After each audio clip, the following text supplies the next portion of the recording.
Pronto, então, na aula de hoje, né? Bom dia. A aula de hoje de vocês, como eu já finalizei a minha parte do livro de português, a gente vai trabalhar retomando os dois últimos gêneros textuais do livro, que são o artigo de opinião e a carta aberta, tá? Então, eu vou começar pelo artigo de opinião, certo? Ele é um dos gêneros mais comuns, está muito presente no nosso cotidiano, tá? Então, o artigo de opinião, ele é um gênero que não trabalha mais o contexto, é claro, de ficção. Então, ele vai cobrar o quê de quem vai produzir ele, né? De quem vai produzir. Ele vai cobrar o senso crítico, a sua opinião a respeito de algo e os argumentos que você vai inserir nessa opinião. É igual assim, eu tô numa roda de conversa de amigos, enfim, do trabalho, amigos da escola, e aí todos os meus amigos estão conversando sobre um tema. Pronto, aí o meu grupo de amigos está falando sobre futebol. Vamos dar um exemplo aí. O que acontece? Cada um está dando o seu ponto de vista e falando o que conhece sobre o assunto. Então, conhece os jogadores, os times, os técnicos, as jogadas, se for, por exemplo, estiver conversando sobre o último jogo. Então, cada um está dando o seu ponto de vista a respeito desse assunto, tá? E utilizando argumentos para defender esse ponto de vista, certo? Só que, para eu poder defender esse ponto de vista, usar esses argumentos, eu preciso fazer o quê? Eu preciso, primeiro de tudo, conhecer o tema, certo? Então, eu tenho que saber conhecer o tema e conhecer informações sobre esse tema. Porque o que acontece? Se o tema for algo, por exemplo, que eu não conheço, igual futebol é um assunto que eu não domino muito, que eu não gosto, tá? Assim, nem interajo por futebol e essas coisas, né? Então, o que acontece? Se na roda dos meus amigos eles estiverem falando sobre o assunto, eu vou ficar como? Das duas, uma. Ou eu vou conversar com outra pessoa a respeito do tema, enfim, né? Eu vou ficar boiando, né? Se, por exemplo, só o meu grupo de amigos está falando só sobre esse tema e eu não conheço, pelo menos um pouco, né? Mesmo não gostando, eu sei, tenho uma noção de como é o time, como é a formação, enfim. Só que aí eu não vou ter argumentos profundos sobre o assunto, tá? Então, eu vou ficar, só vou falar o que é necessário ali, não vou conseguir me aprofundar, certo? Ou eu vou ficar boiando, né? Não vou conseguir falar nada, se eu não souber de nada, certo? É a mesma coisa quando você vai desenvolver um artigo de opinião. Aliás, não só o artigo de opinião, como qualquer outro gênero textual, certo? Porque o que acontece? Se eu não conheço o tema, eu vou travar, não vou conseguir desenvolver um bom texto, certo?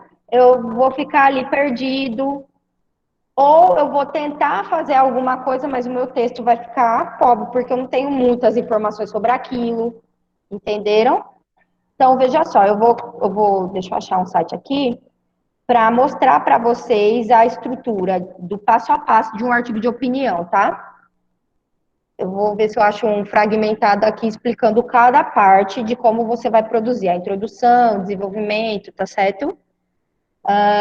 Então, ele é dividido em três partes, né? A introdução é onde você vai trazer a apresentação do tema, certo? A tese, enfim, né? Você vai fazer uma apresentação do tema, ok? O desenvolvimento é os parágrafos secundários, né? Que é onde você vai desenvolver os seus argumentos e defesa do seu ponto de vista. É no desenvolvimento que você vai mostrar toda a sua base sobre o que é argumento, né? Quais são os argumentos que você vai utilizar para defender o seu ponto de vista, certo? Então, depende do tema, você tem que ter dois viés, ou você é contra, ou você é a favor, enfim, você não pode ficar em cima do muro. Ou você vai para um lado ou você vai para o outro. E dentro dos seus argumentos, você tem que mostrar isso. Como eu posso argumentar? Eu posso trazer o meu conhecimento de mundo. O que é o meu conhecimento de mundo? Meu conhecimento sobre tudo que está ao meu redor. Então, o que eu posso trazer para o meu argumento? Eu posso trazer, por exemplo, uma citação de um autor, de um filósofo, de uma música, de um filme. Eu posso usar até série, dependendo do tema, dentro do meu desenvolvimento. Um contexto histórico eu posso usar também, tá? Por exemplo, se eu estou falando sobre preconceito racial, que contexto histórico eu posso inserir no meu desenvolvimento?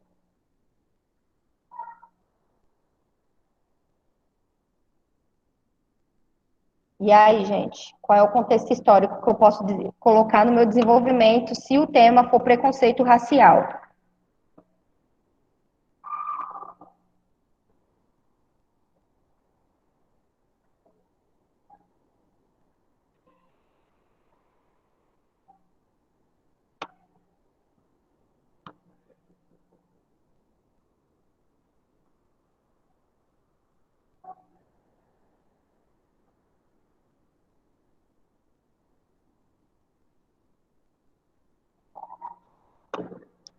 Ninguém sabe? Alguém falou no chat, nada? Vê, se o tema da redação for preconceito racial, eu posso usar qual momento histórico? Eu posso usar o momento da época da escravidão no Brasil. Eu posso até fazer uma relação com a escravidão, o processo de escravidão em outros países, tá? Enfim, trazer à tona todo esse contexto histórico, né, desde a escravidão até o processo de abolição, que não foi 100%. Só que aí, quando eu usar momentos históricos, eu tenho que ser preciso. É, Segunda Guerra Mundial, poderia até citar, por exemplo, a questão de Hitler, né, a posição dele, ele era extremamente preconceituoso também, né? Ele não gostava só de judeus, né? Ele não gostava das outras etnias também, tá? Mas assim, é porque quando o alvo principal, né, os que mais foram atingidos pela Segunda Guerra foram os judeus. Isso. E aí, eu não sei se você poderia até citar alguma coisa, mas não aprofundar tanto a Segunda Guerra nesse contexto do racial, né? Mas também tem, Ana, tem até imagens das, tipo assim, quando a Alemanha, quando ele se tornou presidente da Uhum. Alemanha, né, que tipo teve a Olimpíadas lá, eu não me lembro, eu acho que foi a de 1930 e eu não me lembro o ano exatamente, Uhum, sim, sim. mas foi nos anos 30. Ah, eu sei, eu sei, eu sei. Teve um atleta da seleção americana que ele era negro e ele ganhou os 100 metros rasos na corrida, tipo no atletismo. Ah, Aí sim, quando ele sim. ganhou, que ele foi pro pódio cantar o hino dos Estados Unidos, Hitler balançou a cabeça que não e parece que saiu do estádio, uma coisa assim. Ah, entendi. Eu já ouvi falar sobre esse contexto. Não, então, dá para utilizar sim. Como eu falei, dá para utilizar, mas assim, citações, é porque não teria como aprofundar. Geralmente a gente faz a relação com o negro mesmo. Mas aí o preconceito racial, ele tá na questão da raça, então pode sim, com certeza. Segunda Guerra também pode ser inserida. E altos casos que ocorrem atualmente, né, nos Estados Unidos, a questão das vidas negras importam, também poderia utilizar como exemplo. Não sei se vocês viram, recentemente um youtuber estava gravando na praça, fazendo acrobacia numa bicicleta.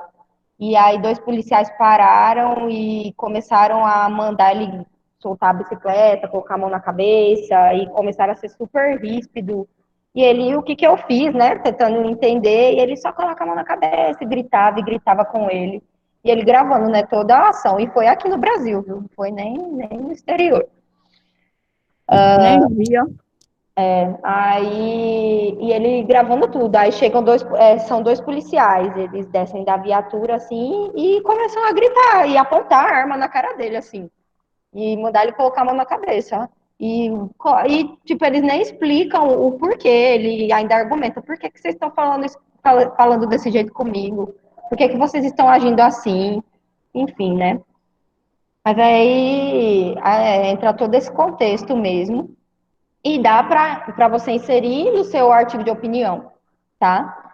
Esses temas atuais, exemplificar, enfim. Só que tomar muito cuidado. Se você vai usar dados assim, os dados têm que ser verídicos, tá? Se você vai usar dados estatísticos, eles têm que ser os valores, né? Não posso inventar valor, não inventar data. Não é algo que eu uso no meu senso criativo, enfim, eu não posso inventar. Eu tenho que trazer, se eu não lembrar na hora, porque às vezes acontece de eu não lembrar um valor, né? Enfim. Então, nem use. Acho que o adequado é nem use. Se você quer usar dados estatísticos, você tem que ter uma noção, pelo menos, da pesquisa, de censos e tudo mais, para usar um valor, no mínimo, aproximado daquilo. Não inventar dados aleatórios, entenderam? Então, é um texto que ele trabalha com o senso crítico da nossa realidade, do que a gente está vivenciando no mundo ao redor, certo? Deixa eu ver se eu acho aqui. Eu queria ver se eu achava um fragmentado para eu ir explicando todas as partes aqui para vocês. Deixa eu ver aqui. Pronto. Ah, não, eu achei um. Eu achei um aqui, mas ele está inteiro. De opinião.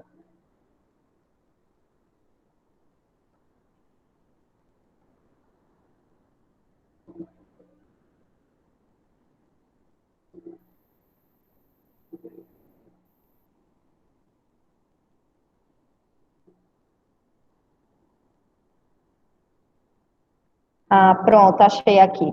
Eu vou espelhar aqui o site para vocês, tá certo?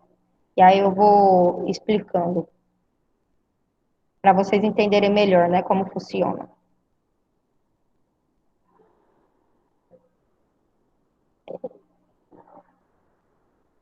Pronto, veja só.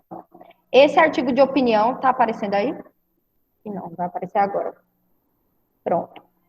Esse artigo de opinião, ele está Apareceu. falando sobre isso, eu vi agora. Ele está falando sobre a questão ele está expressando a opinião dele sobre a pandemia, tá? Sobre a questão da Covid, certo? Então ele começa apresentando o tema, tá?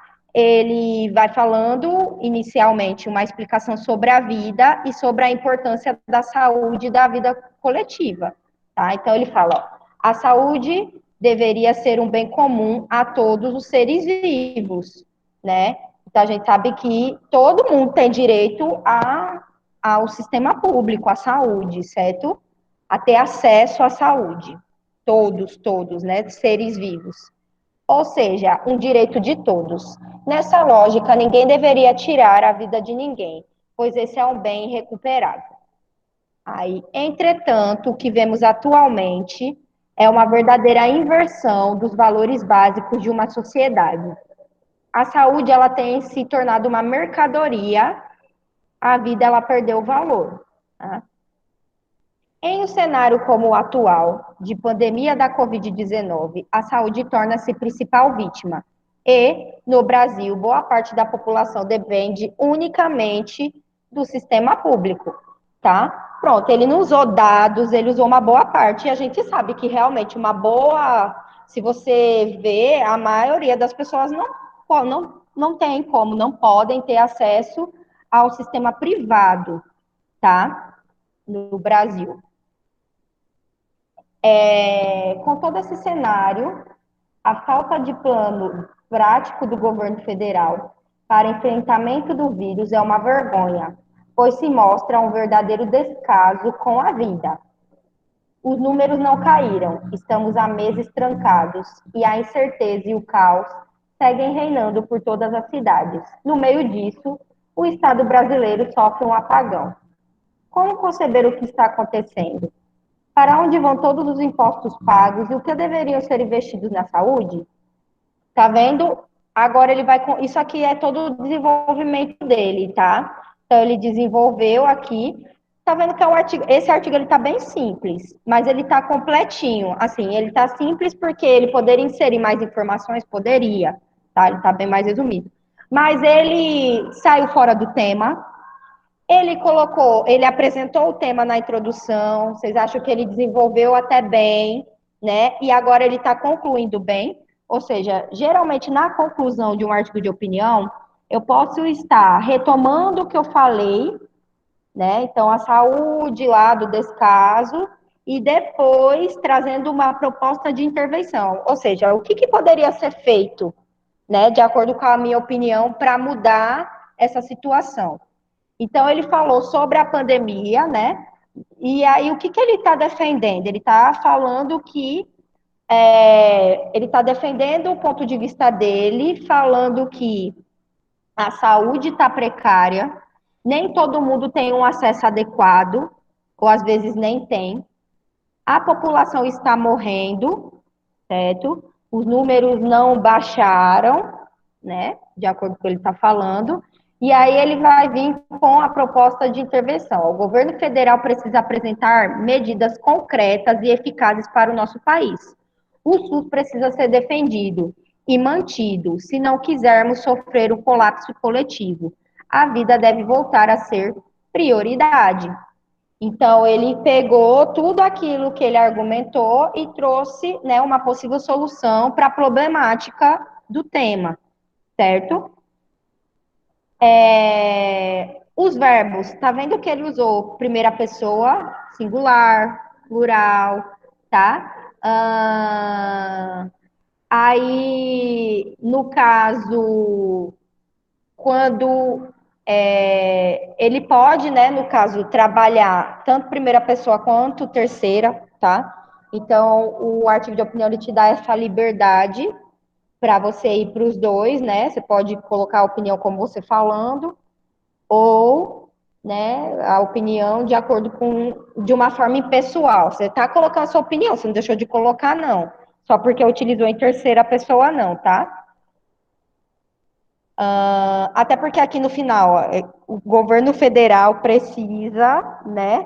Ele está falando o que o governo precisa fazer, né? Terceira pessoa. Verbos no presente, tá? Porque você está defendendo algo atual, algo que vencemos hoje em dia, tá? Então, aí ele deu a introdução, aí se aprofundando e trazendo questionamentos às críticas, né? Afirmando que o governo está sendo negligente, né? Que ele está vendo toda a situação, mas não está agindo no desenvolvimento. E aí, quando ele conclui, né, a conclusão, a proposta de intervenção é o que o governo poderia, como é que o governo poderia agir, de acordo com a opinião dele, isso, tá? Porque cada um tem a sua, certo? A linguagem é formal, tá vendo? Ele trouxe argumentos, coisas que ele conhece, domina sobre o assunto, tá? Então, basicamente, o artigo de opinião é isso, gente. Alguém tem alguma dúvida a respeito dele?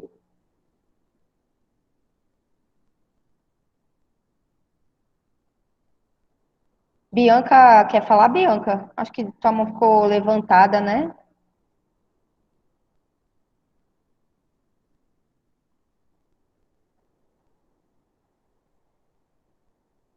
Ok. Deixa eu ver se eu acho aqui.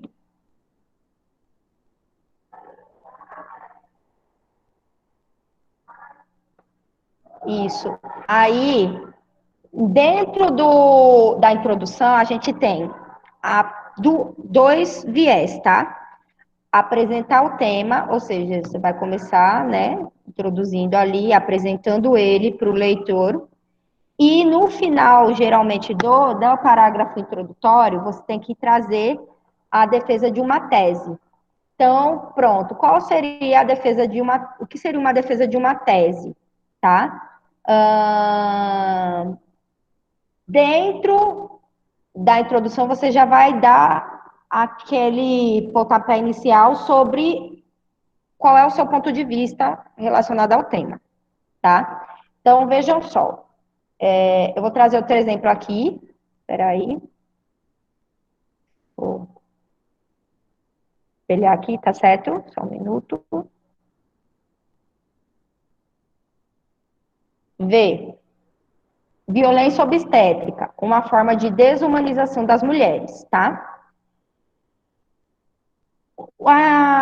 O título do... outra coisa, o título do artigo de opinião, ele tem que ser um título polêmico, que chame a atenção mesmo, sobre o seu ponto de vista. Então, olha o título dele. Aqui você já vai ter uma noção do que, né, menos o ponto de vista dele, para que viés vai, tá? Então, ele diz assim, ó, a expressão violência obstétrica ofende médicos. Dizem não existir o fenômeno, mas casos isolados em imperícia ou negligência médicas. Pronto, aqui ele já começou a apresentar o tema. O que é a violência obstétrica, tá? O que aconteceu com a brasileira Adelir Gomes, grávida e forçada pela equipe de saúde a realizar uma cesárea contra sua vontade. Dizem ser um caso extremo, escandalizado pelas feministas como de violência obstétrica. Não é verdade. A violência obstétrica manifesta-se de várias formas no ciclo da vida reprodutiva da mulher. Em cada mulher insultada verbalmente porque sente dor no momento do parto ou quando não lhe oferecem analgesia, né? Um analgésico, alguma coisa para poder, né, amenizar a dor. Na violência sexual sofrida em atendimento pré-natal ou em clínicas de reprodução assistida. No uso de fórceps, na proibição de doulas. Doula, gente, é porque, não sei se vocês já ouviram falar hoje em dia do parto humanizado. Alguém já ouviu falar do parto humanizado? Não. Não? É porque hoje em dia muitas mulheres têm optado por esse parto, é o parto em casa, tá? Então, geralmente elas contratam desde né, da metade da gestação, enfim, às vezes até no começo, da metade para o final da gestação, uma doula. Doula é a parteira, é a mulher que vai ser responsável por fazer o parto no dia na sua casa, tá? Geralmente a doula, eu não sei se ela tem Ah, isso alguma eu conheço. formação. Isso é a doula, tá? É típico de filme. É isso. Mas hoje em dia tem muitos artistas famosos que optaram por esse parto, aí, tipo, eles arrumam uma piscina, e aí o pai acompanha familiares, né? Quem a grávida quiser, no momento do parto, né? E aí tem a doula, que é a que vai acompanhando o processo. É claro que, gente, o parto humanizado, ele vai ser feito com a autorização médica, não pode ser de qualquer jeito, até porque depende muito da posição do bebê, né? Às vezes o bebê tá virado, não pode ser normal, aí não pode ser humanizado, tem que ser cesárea, né? Aí tem que ser no hospital mesmo, tá? Aí geralmente quem opta pelo parto natural são mulheres que já tem a posição, que já tem todo, né, a formação ali, né, o bebê já está, né, na posição para o nascimento normal, né. Aí, doulas ou pessoas de confiança na sala de parto. Na cesárea, como indicação médica para o parto seguro. A verdade é que violência obstétrica é uma forma de desumanização das mulheres, tá? Isso aqui, ó, é chamada da defesa da tese dele, né? Da pessoa que escreveu aqui. Ou seja, ela vai dizer, agora no desenvolvimento, ele vai trabalhar em cima disso, ele vai ter que explicar o porquê a violência obstétrica é uma forma de desumanizar a mulher. Entenderam?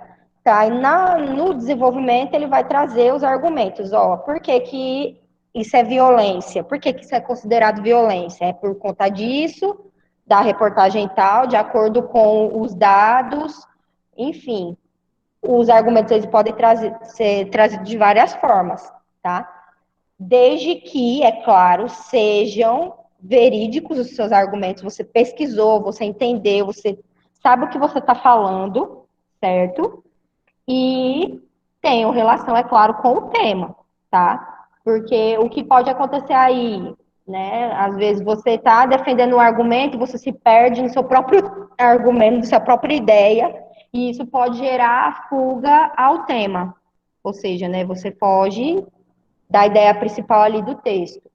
Fuga ao tema, ela é avaliada de duas formas, né? Eu já avalio assim, a fuga total, que se for fuga total, provavelmente o candidato, enfim, se você for fazer um concurso futuramente e cobrar artigo de opinião, fuga ao tema já considera a redação zero. Então, você zerou sua nota ali. E geralmente a nota de redação é metade da prova, tá? Ou tem a fuga parcial, que é como? Às vezes na introdução eu estou dentro do tema. Quando chega no desenvolvimento, eu saio um pouco do foco. Aí eu vou para um outro tema. E depois eu consigo voltar na conclusão. Acontece. A pessoa se perde, às vezes, na ideia. E aí dá fuga parcial. A pessoa não vai ter a redação zerada, ela só vai ter uma. Ela vai perder ponto, né? Ali. Tá todo mundo com a mão levantada, finalizar, tá? A aula aqui, Acabou a aula, foi. ok? Eu vou fazer chamada e aí vocês já podem ir saindo, tá certo? Tá Vou tudo certo. finalizar a aula. Deixa eu finalizar aqui a gravação, tá? Então é isso, pessoal. Bom final de semana.